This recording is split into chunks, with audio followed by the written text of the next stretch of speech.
What's going on, guys? It's WisperZ here, and today I'm going to be doing a Fallout 4 console mods, and these are just a collection of my few favourites. So first off, we're going to be starting with one called Development Room. This is a really cool mod, and we'll go inside and we'll take a look at everything.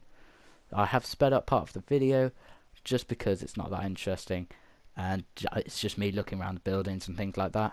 And you can get a quick glimpse at them. A lot of them are quite plain, which I didn't realise at the time. So I'll just load up the mod now and show you the what it is and the description, and I will throw all the mods down below, and you can get all of these from the Bethesda website, or you can probably just get them off your PS4 or Xbox One. So here it is, Development Room, and we'll just head on inside. It's a separate building. It's pretty cool.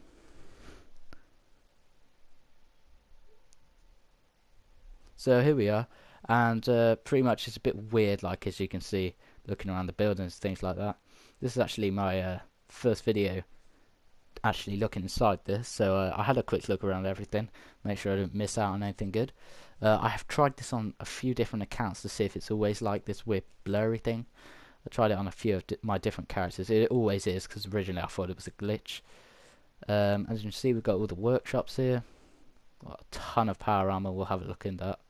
So we've got some XO1 stuff. I'll go through it all. T45. I think this is every power armor that's available to you in the game, or every type, I'd say, available in the game has been put in the development room. So a lot of XO1 stuff. It's pretty cool to have a look through, and you see some of the power armor's a bit incomplete, but you know, I was quite happy. I thought it was quite pretty interesting to have a look. We've got some power armor stations here.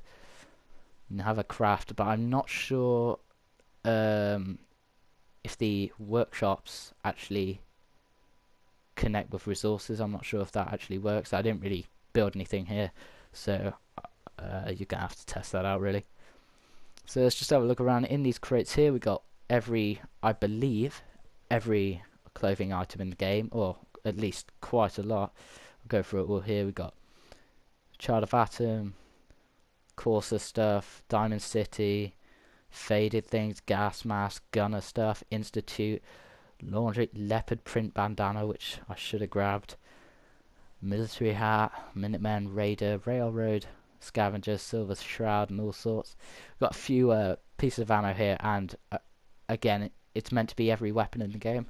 Don't know if that's true, but I guess you can find out for yourself. Just have a look through here. You get things like the Alien Blaster Pistol, which is very hard to come across. I think it's only one in the game, and you have to find this UFO, but I don't want to spoil that for you guys if you have not seen it yet. So we've got fragmentation mines, gas trap dummy, which I believe he's put in himself, but it didn't work for me, and neither did the homing beacon. Didn't work for me either.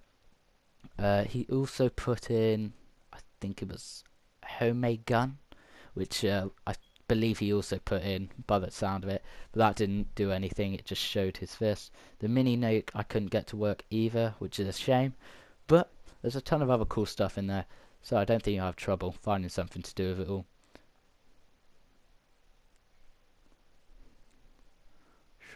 Shotguns, walking stick I kept. Pretty fun weapon to use. Here we've got all books and letters and comics and things like that, so we can have a quick look through. We've got tickets, little notes you find, and logs and things like that you find throughout the game. I'm just going to loot a few of these.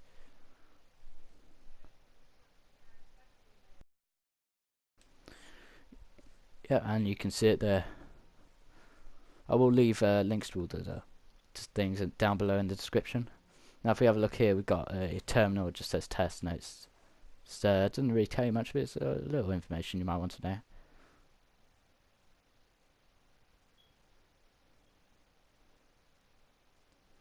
know. We've got all the holotape games, quite a lot of scrap, all consumables, so you get every food, and all missed components. They were pretty cool. Just have a look through it all. I mean, that'll keep you going probably for the rest of the game, you know, even if you start from the start. It might be a good thing to download this thing on a new game. You know, new save, you got all the supplies you need, and you can head straight off instead of at the start you're very worried on conserving ammo and all that. At least give you a little start on it.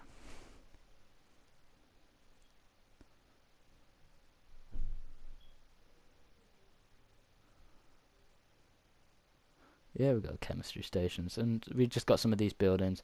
Unfortunately, none of them really led to anywhere. There was this little thing off the edge here, and if you jump off, it just teleports you back. It's not much good, but it just teleports you back to the center.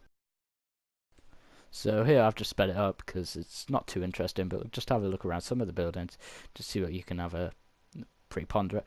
You know, it's not that interesting to be honest, but I think the mod has done a great job on this. It's one of my favourites, and there's all sorts of power armor. You can spend a couple of hours easily just looking around, seeing what there is. Buildings aren't that fun, but I mean the armor, you can have a look through all the misc. I mean, after I recorded this video, I just spent like 2 hours going through everything, taking what I needed. Took a power armor right here.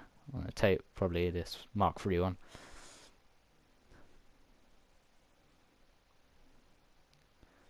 Try and get X6 in one. I'm not sure if it'll work. I did find that the companion couldn't really go past there, and well, yeah, I tried to put him in the power armor and he wouldn't walk past. So in the end, I had to move the power armor forwards to get him in there. And I'll just show you the mod one more time, just so you can see it. It's a really cool mod. I would recommend getting it. Here's some of the other ones I'll show you later in the video. And yeah, that's pretty much all I got to say for this. You get all these cool crates and all that. So that's all I got to say about this one, or we'll move on to the next mod. Okay, this one is probably one of my favourites, if not my favourite. This one's called Cheat Container. As you can see here, at every workshop that you have, you will get 60,000 of pretty much every material in this little toolbox. It doesn't replenish as far as I know. Yeah, I keep loading back. I've always kept it on as it's been really helpful. And if you make supply lines towards your favourite settlement, like I do, it's really helpful. You get a ton of stuff. As you can see, there's thousands of items. It'll let you continuously place them, and it's pretty cool. So we can have a look how many wood things I can create. I create about 6,000 at least of these wooden prefabs and stuff. I've got 60k of most materials. I think some are a bit more, some are a bit less. I think this one was 100,000. I'll get a few beds. Just test out what you can build with a mod. Like, I mean, there's no struggle after this with resources, especially since it's at every workshop. If you just connect a supply line, you're good pretty much for the entire game.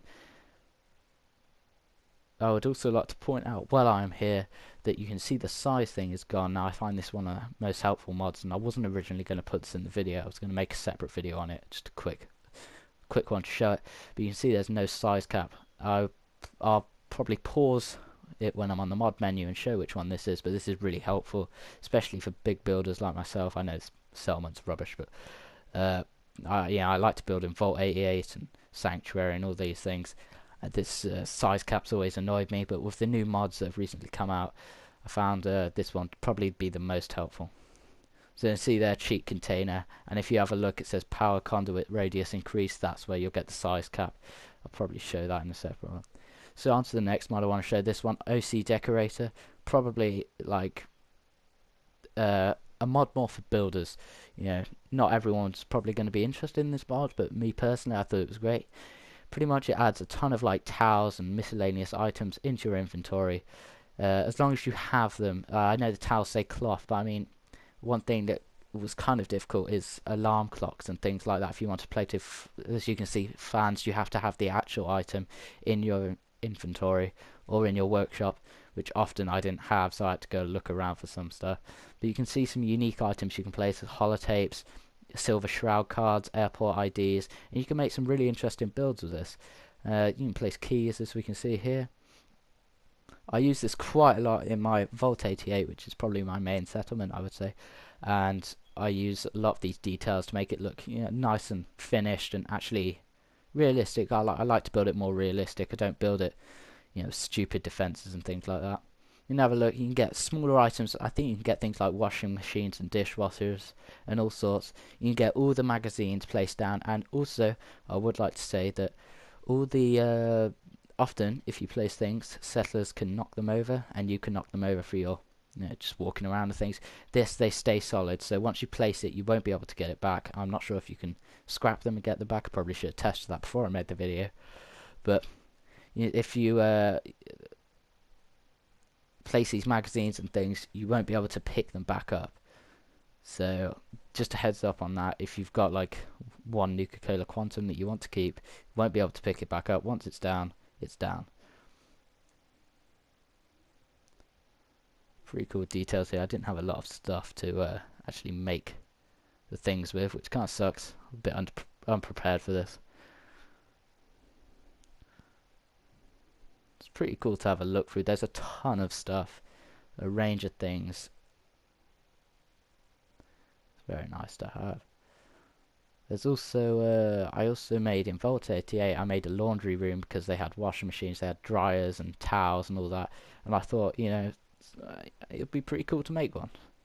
So I did that, and that was pretty good. I don't show that off in this video, but maybe if you guys want to see a Volt 88 tour, just tell me. I'm still under construction, but I could do updates on it if you guys are interested. I'm hoping to make more of these Fallout 4 videos, but it depends on what you guys like. So yeah, I want to show this one off. This is a jetpack. If you just saw me like fly meters, I'll show you again. And this is a really cool mod. I think they brought it over from Nuka World, or it may be from the jetpack from the Power Armor, but I don't know. But as you can see, you can fly around. You can't go very high because it takes up a lot of your health, not health points, but agility points. But I got the no DLC version. Now what we'll test now is the zombie walkers, one of the most interesting mods. I thought it was pretty fun, but it makes the zombies really hard to kill, and I think headshots kill them pretty quick. But I mean, if you shoot their body, they're really hard to kill. As you can see there, this gun's like maxed out, high level gun, and I'm struggling to kill one ghoul, you know. They're really cool when you see a zombie. You still get legendary zombies and stuff like that, so, and they often have some unique drops on them, which is pretty cool as well. You are able to cripple them, and as you can see, this guy's on the floor. But headshots are the ones that kill them. I think you still kill them with body shots, I'm pretty sure, but it's a lot more difficult, as you can see. But this is a really interesting mod. It took me a while to actually find some ghouls. I'm not sure but if they spawn less of them, but I know they do actually spawn in larger groups normally. This is quite a small group, but I found one group of around, not exaggerating, 50. I'd just like to thank everyone for watching my YouTube video, and remember to like, comment and subscribe. And if you want to see more Fallout 4 content, remember to tell me down in the comment section down below.